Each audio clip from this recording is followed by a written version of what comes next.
Hello बच्चों, कैसे हैं आप सब। स्वागत है आप सभी का हमारे चैनल करेंट एजुकेशन में। सीखें आप, सिखाएं हम। तो बच्चों, आज जो कहानी मैं आप सबके लिए लेकर आई हूँ उसका नाम है स्लीपिंग ब्यूटी, मतलब सोती हुई राजकुमारी। तो चलिए शुरू करते हैं। एक समय की बात है। किंग स्टीवन और क्वीन लिया के राजमहल में एक नन्ही सी बच्ची ने जन्म लिया था। उस बच्ची का नाम उन्होंने प्रिंसेस अरोरा रखा। राजमहल में खूब धूमधाम से जश्न मनाया जा रहा था। किंग स्टीवन और क्वीन लिया ने उस जश्न में 7 परियों को भी बुलाया था ताकि वे उस राजकुमारी को ब्लेसिंग्स दे सकें। सभी परियां एक एक करके ब्लेसिंग्स देने के लिए आती रहीं, लेकिन 6 परियों ने तो ब्लेसिंग्स दे दी। जैसे ही 7वीं परी की बारी आई, उसी समय वहां एक बुरी परी आई और हंसते हुए बोली, वाह किंग स्टीवन और क्वीन लिया, तुमने क्या सोचा? तुम मुझे नहीं बताओगे तो मुझे पता नहीं लगेगा कि तुम्हारे राजमहल में एक बच्ची ने जन्म लिया है। लेकिन कोई बात नहीं, जब मैं यहाँ आई हूँ तो उसे अपनी ब्लेसिंग्स देकर ही जाऊंगी। और हाँ, तुमने मुझे यहाँ ना बुलाकर अच्छा नहीं किया। तुमने बाकी सारी परियों को बुलाया लेकिन मुझे भूल गए। अब इसका परिणाम देखो तुम।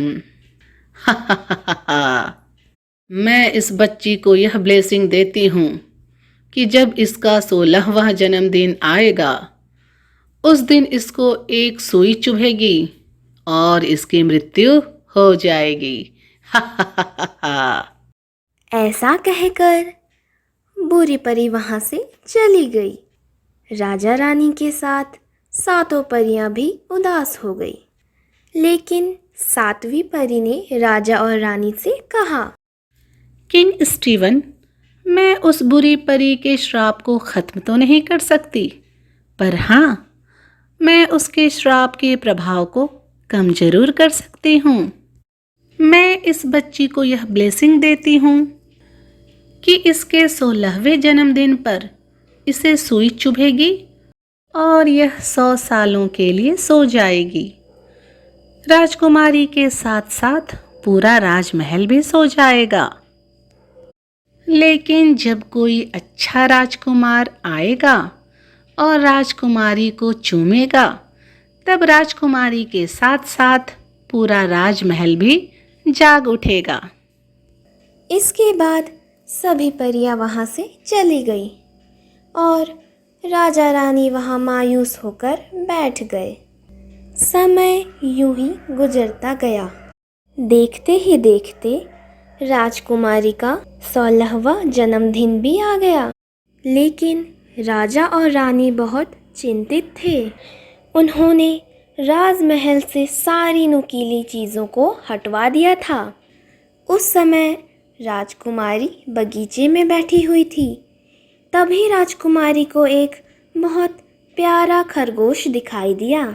वह इसके पीछे दौड़ी। खरगोश आगे आगे भागता गया और राजकुमारी उसके पीछे पीछे दौड़ती रही।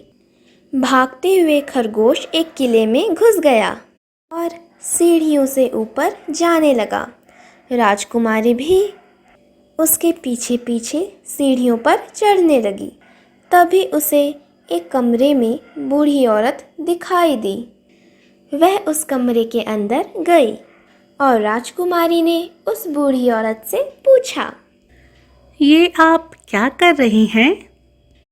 तो उस बूढ़ी औरत ने कहा, मैं रेशम का एक कपड़ा बुन रही हूँ। तब राजकुमारी ने उस बूढ़ी औरत से पूछा, क्या मैं भी इसे कर सकती हूँ? तो बुढ़िया ने खुश होते हुए कहा, हाँ हाँ मेरी बच्ची, क्यों नहीं, आओ तुम भी कोशिश करो। और जैसे ही राजकुमारी ने उस चरखे को घुमाया, तब उस चरखे की एक सुई राजकुमारी के हाथों में चुभ गई और सुई के चुभते ही राजकुमारी उस बुरी परी के श्राप के कारण 100 सालों तक के लिए सो गई और उसके साथ ही सारा राजमहल भी सो गया।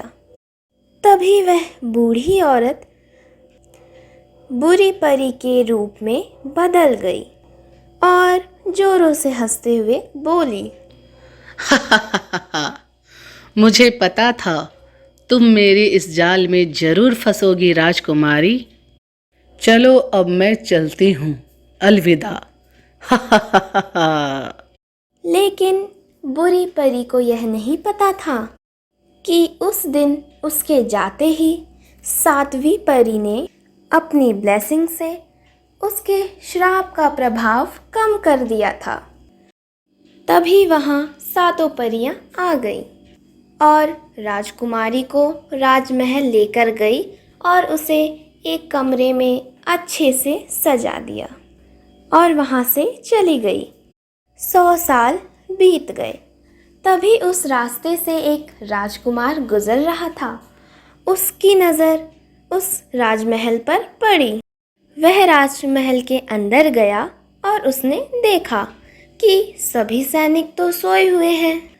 यह देखकर उसे बहुत आश्चर्य हुआ और बोला, अरे, ये सारे सैनिक सो क्यों रहे हैं? लगता है यहाँ कुछ गड़बड़ है। राजकुमार जब थोड़ा और आगे बढ़ा तो उसने देखा कि वहाँ के जो राजा और रानी थे वह भी सो रहे थे।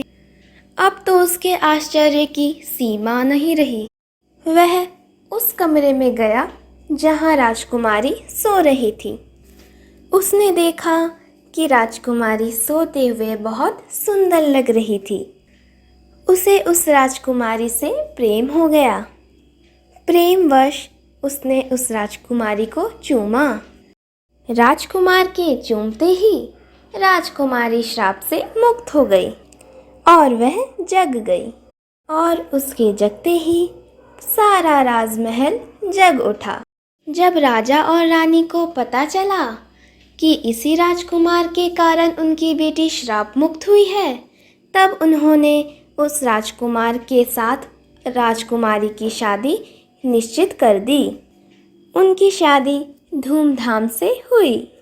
राजा और रानी ने उनकी शादी में 7 परियों को बुलाया और उन्हें धन्यवाद भी किया और उन 7 परियों ने उन दोनों को ब्लेसिंग्स दी और वह दोनों खुशी खुशी रहने लगे। तो बच्चों, ये कहानी यहीं पर ख़त्म होती है।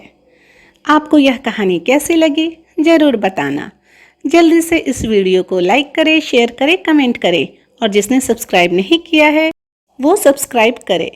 तो मिलते हैं अपने नेक्स्ट वीडियो में एक अच्छी सी कहानी के साथ। बने रहिए हमारे चैनल के साथ जो है करंट एजुकेशन। सीखें आप, सिखाएं हम। धन्यवाद।